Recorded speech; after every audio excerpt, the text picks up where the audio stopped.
here with us today. I've seen Koloa around for a while. He's always posting about these crazy deals he's taken down inside of our ecosystem. So I'm super excited to have him on with us today. Koloa, welcome.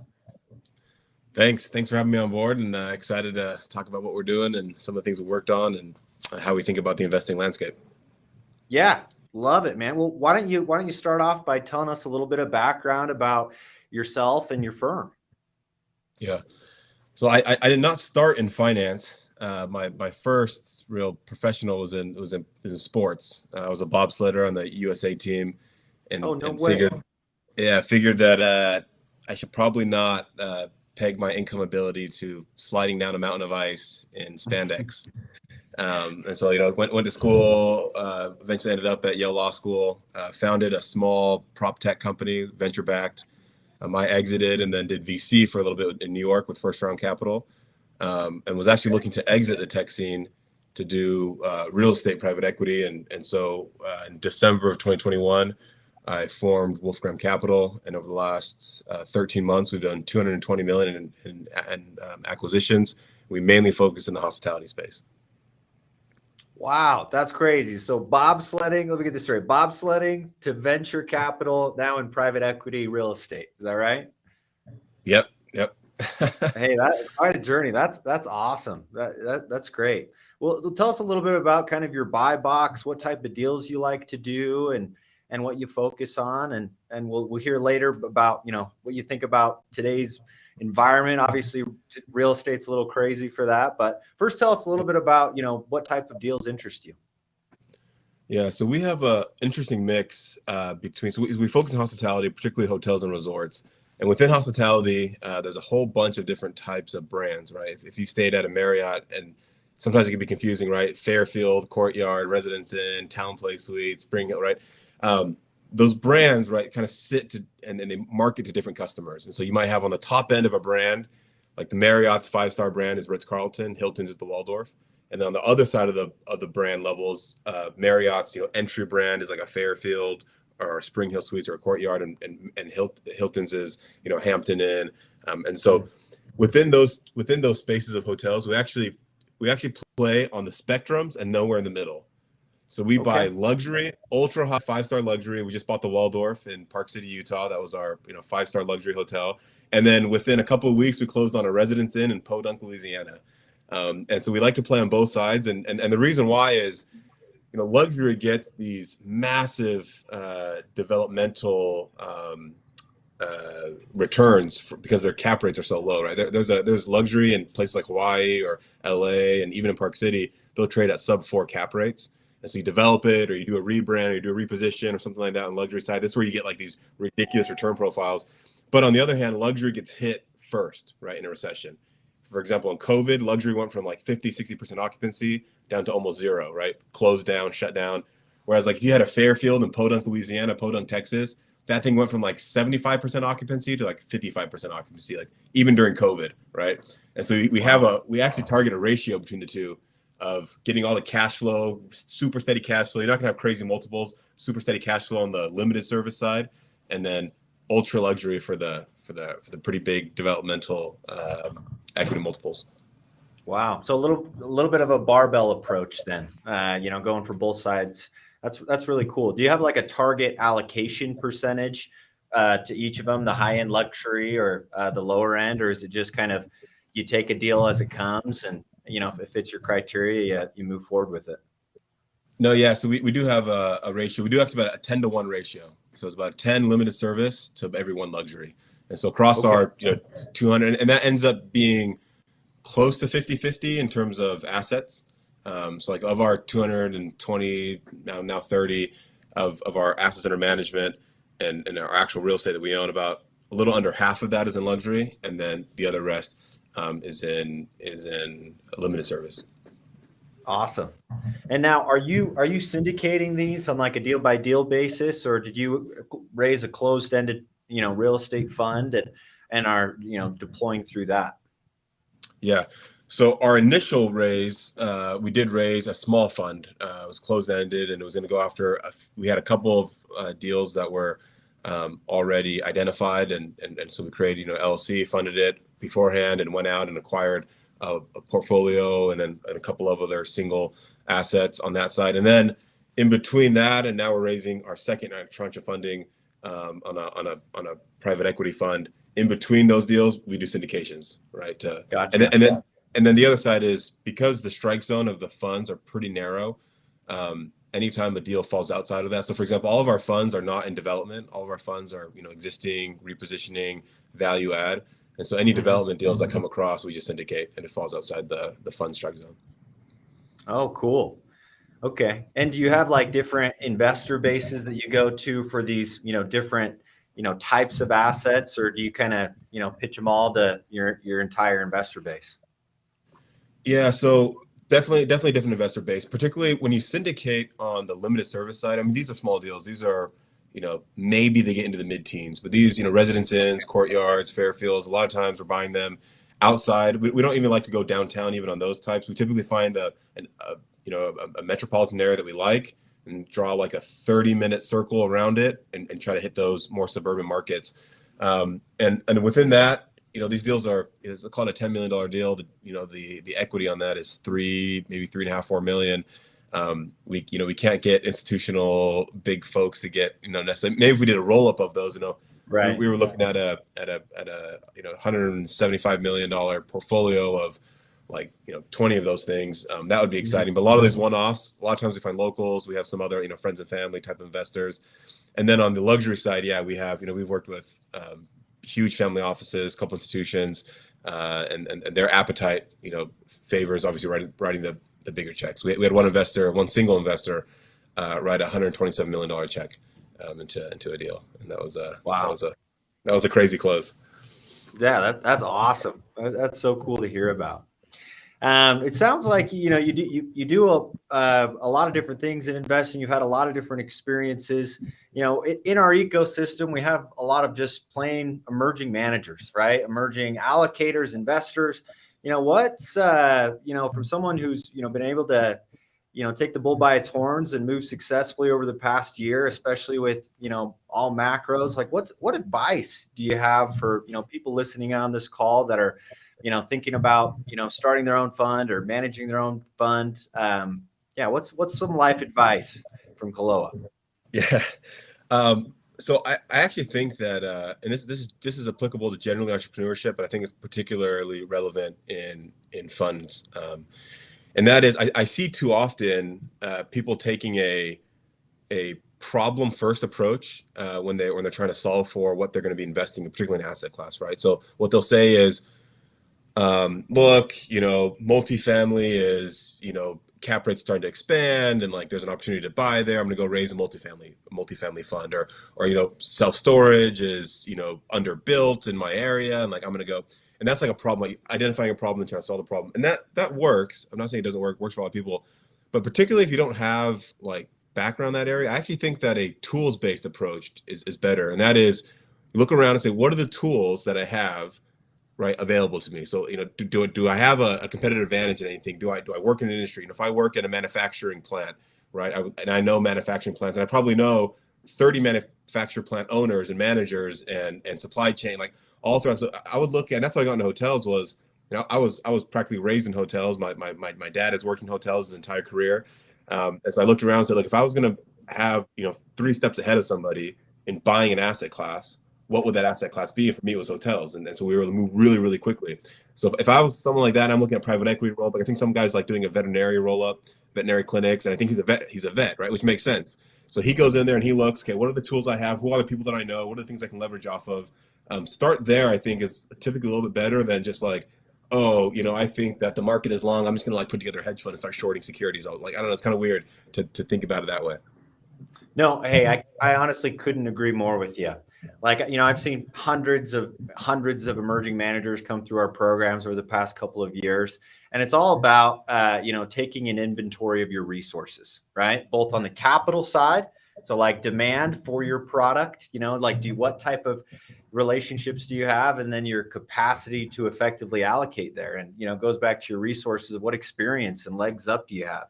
You brought up a great point earlier about, you're bringing you have these smaller deals that are a $3 to $4 million raise, and a lot of people don't understand that you can't take that to an institutional shop, right? Like they don't want to write checks for 3 or 4 million. They want to write checks for 3 or 400 million, right? And so, your offerings have to fit your investor demand. So I don't like, I love that comment. That's great. Yeah. And one of the, a big piece of that is, and it's funny, coming from a legal background, the amount of work that it takes to close a $10 million deal. Like, so, we closed the Waldorf's 9-figure asset. We actually closed that in 2 days after we signed the PSA all cash. Yeah, wait, let me cut you off there. I don't know if you guys, if that name doesn't ring a bell to you guys, I don't know if you appreciate how big of a deal that is. So I'm local. I'm here in, Salt Lake City area. And that's a big freaking deal. Like that's a well-known location. So kudos, man. Like that's awesome. That's so exciting. All right, sorry to cut you off. But no, it's good. Yeah, there's how big that was. So yeah. It's funny when you list out in one of our slides in our pitch decks after we closed that deal is there's only 13 Waldorfs in the entire US. And so what we have one of the pitch decks that shows all the owners of the 13 Waldorfs. Not a very long slide, right? Yeah. And it shows, and it's like, sovereign wealth fund, huge multi-billion-dollar private equity firm that's been around for 45 years, some billionaire tech founder out of SF, and then it's like Wolfgramm Capital, right? It's a great associating ourselves with all those other owners. But like on a deal like that, that deal was complicated, and it was a great deal for us because there was a lot of hair on it that had to be worked out. But in reality, closing that 9-figure deal was not like 10 times more work or more effort than closing that $10 million deal. So that's when you think about like in a big institutional fund, right?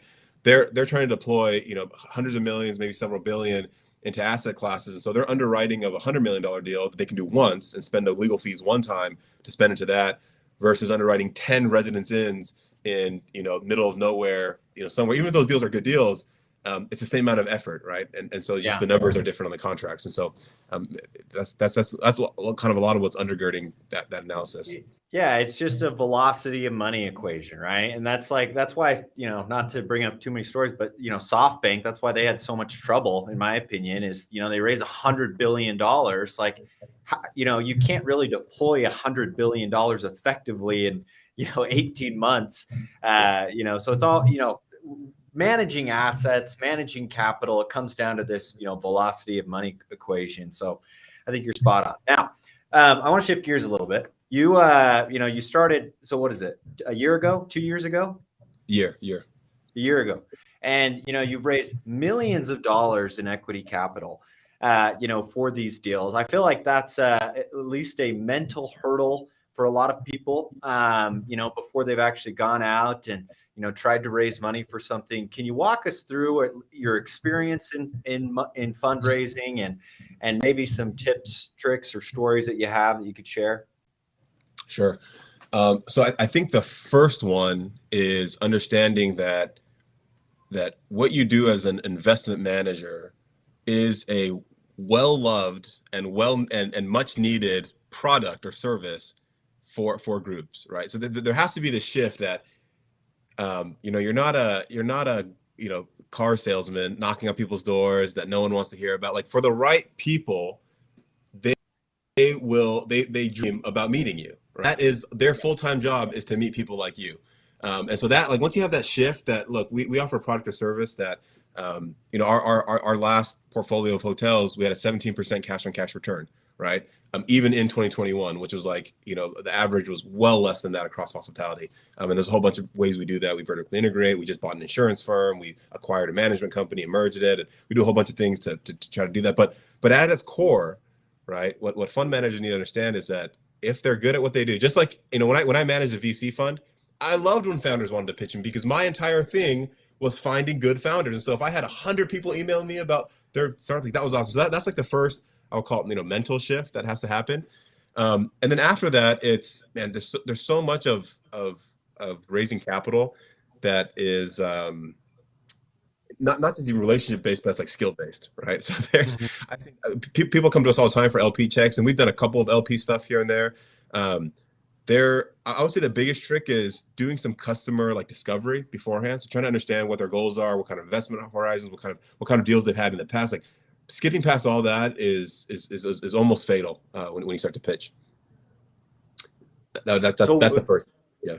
Well, let me ask you. So, where do you go? Like, I know several resources, but how do you do your due diligence on investors? Do you start do you call them up? Do you, Google their names? Do you try and get in contact? Like, what's kind of your process there? Yeah, so I think understanding their history is important. Understanding what they're comfortable with, and actually, if they're comfortable with hospitality is not a super common investment type. If you had a group of 100 investors, 95 of them have invested in multifamily, right? And maybe 3 of them have done a hotel deal before, and of those 3, 1 has done a luxury hotel deal, right? So this pitch book is a great one that we use to go see, are they in other funds? How do those funds do? Who are they with? We have a pretty good connection across other fund managers. So oftentimes we'll even talk about, you kind of hear the type of LPs that are easy to work with, that write certain checks in different areas. But the big one is the first meeting, right? So we always try to get, in front of them, first meeting, call. We try to do in person. And I think that's one thing that differentiates. We fly all over the US. We have a couple international deals and investors that we're planning on this year, talking to. And so I think when you go in person, and once you're in person, right, there has to be it's not a script or anything like that, but there are some questions that you're trying to find out. And for us, the biggest one is, have they done a hospitality deal? And then how did it go? Right? Because you don't necessarily need the second to have gone super well for them to raise money. Because a lot of times we go to hospitality guys, and hospitality is a niche market, right? It's a bunch of business layered on top of the real estate. Because you can have a bad operator that just destroys it, or you have a good operator which juices the returns like crazy. And so understanding those, a lot of times that is what happened, is they bought right, whatever, but like the operators weren't right, or the developer didn't know what they were doing. And so then we drill down, and a lot of times we know that kind of coming in. We look at their deals they invested in. A lot of times, hospitality deals, unlike some other types of asset classes, like they're announced, right? Front page news when the Waldorf Astoria in New York got bought, right? Front page news when the Ritz-Carlton, front page news, and so you can and sometimes they'll mention some of the investors that are involved in it, or you can look at lawsuits on who was involved, and you kind of find some of these information to try to tease out as much as you can before you sit down with them. No, I love it. Great advice. Like, I went and met with a big Wall Street firm a couple of weeks ago, and I had my team put together like 4 pages of notes, of just like the people in the room that I was going to meet with. Like, it is vital. Like, a lot of people have the mistake of, they build the deck, they build their pitch, and they think that, they can just use that to go to market with everyone. But in reality, you need to cater that, to each individual investor meeting, kind of as you're saying. So that's great. And I love, just, something else you said earlier. I think, going into these things from an abundance mindset and not a scarcity mindset, right? Like, everyone, what you're saying earlier, it feels like you need the investor like really bad, but in most cases they need you, right? They need good managers. They need guys like Koloa out there that can do all the legwork, do all the hard lifting, and be a good steward of investor capital. So I love that. Why don't you tell me a little bit about what the future looks like for Wolfgramm Capital? What are you guys planning on doing the same stuff, just 10 times bigger, or do you have new products you're bringing to market? I mean, tell me how are you thinking about the next decade? Yeah, so it's funny in that we grew really fast, right? So that wasn't necessarily expected. We actually had planned on like our first year buying like 1 or 2 hotels, and kind of growing from there, and then the deals started coming through, and because COVID was so bad for hotels, the deals that were coming through, not all in all cases, but there was some distress. There were some hotels that loans were coming due, interest rates were rising right at the same time, and they hadn't fully recovered from COVID, kind of this perfect storm. And so we grew really fast, and a couple of things that are happening on our firm internally. One is that we doubled the size of our team because we needed to just handle. We had 3 of us that was running this $230 million portfolio. Wow. Several dozens, just under a dozen hotels. Hundreds of employees across the hotels, and we also have the management company that manages our hotels. So I was going to ask you. So do you have your own management company then, or do you outsource? No, so we started our own property management company. We actually just got a former regional director at Marriott Corporate to come over. We poached him to come over and lead that. Wow, hey, that's a win. That's great. Yeah, just a couple of weeks ago. And then we hired a CFO, former investment banker at Merrill Lynch. He led, $40 billion of acquisitions. He's coming over in-house CFO. We had a head of construction who's built the Ritz-Carltons, and JW Marriott's coming over. He had our construction. But in terms of next, like what does our next year look like? So there are a couple of things that happened that are now starting to bear fruit that we're going to kind of dig into deeper. So one was, not only did we start our own management company, we then acquired another management company and merged them so we get some licenses. When you manage hotels, you have a license for IHG hotels, Marriott, Hilton, and even within those brands, you have licenses for a Fairfield versus a full service Marriott, blah blah blah. And so there was some strategic acquisitions we did, merged them all together, and that is now really starting to go into its own, and we're trying to really spin that as like it's completely self-operating company. Before we were wearing all hats, and now we're starting to hire some specialists, right, to get in there and run that. The other thing we realized pretty early is that insurance is expensive and it's a yearly cost. Yeah. And so we put together a full enterprise management team. We bought an insurance firm and put together a full enterprise management team. Like we were shocked at what we were able to do on our hotels, even small things like, one of the highest costs that a hotel incurs when it comes to like insurance claims is either fire, but right below that, especially when we think about controllable costs, is water damage. So it's real common, right? Everyone's in their hotels, they don't turn something off, or there's something floods, or there's a pipe. Every room has bathrooms, and some have showers, all that kind of, or some have not just showers but kitchens and all that, and so small things like our insurance team was looking at and say, look, you put these little sensors in, $20 a room, and like you can. Not only do you go to market and you go to the brokers and you go to the insurance firms and say, look, we have all this data that we can actually provide, and we control the operations, and that brings out, we dropped our premium, even which is like historically high premium year 2021 across our portfolio. We dropped it like 35%, and then we get to capture the premium because we own the insurance firm, so we get to capture some of that, and so that's starting to be kind of going off. And then the other side is we're starting to expand different markets. So, we had our markets. We like portfolios in areas because we can do cluster management with our own property management, right? Share an engineer, share a GM across a couple of properties. And so now we're expanding different markets. We currently have $225 million under contract. That's scheduled to close in the next 2 quarters. So we're going to double the size of the firm in the next 6 months. Awesome. So we're moving. Yeah, sounds like it. Holy cow. I mean, so every firm has, different issues when they go from, 1 million to 10 million, 10 to 100 million. Sounds like you guys are in that 100 million to $1 billion, journey. And I love the direction. I think that's great. Starting to take, things in-house, right? Setting up your own management companies, insurance companies, right? There's so many costs associated with doing deals and running funds.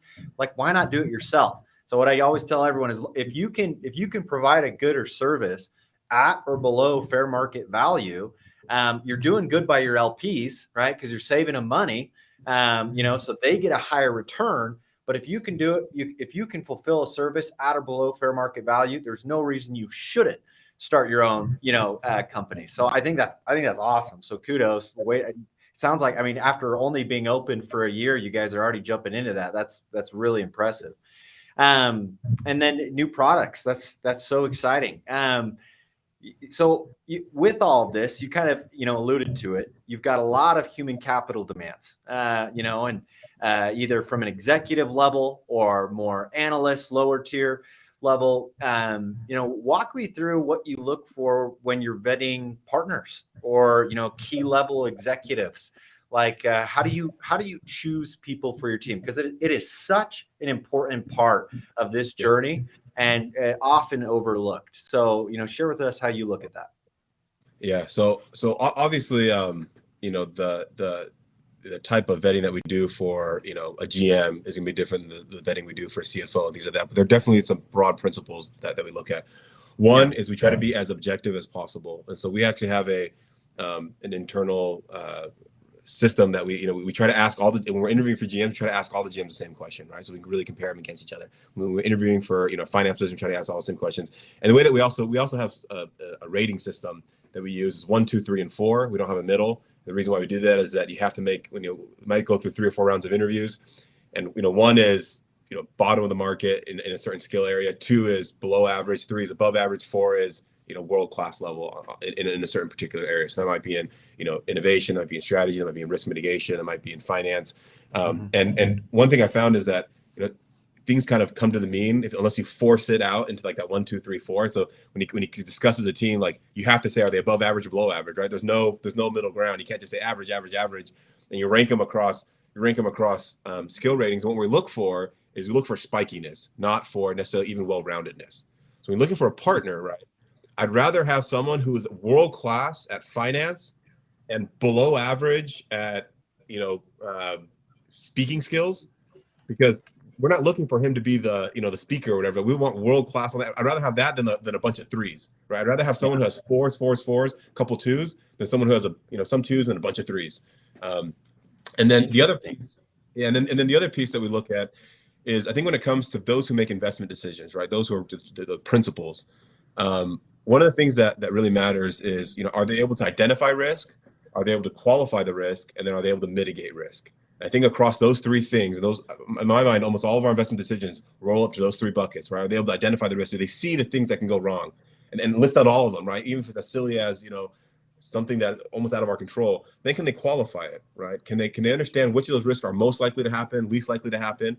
And also there's some expense, calculation within there. And then do they know how to mitigate that risk, right? Can the business plan, a business strategy, informed by these two things, mitigate those risks? And we look for the ability to do those things across their career, across asset classes, kind of if we're looking at a principal position. Wow. Awesome.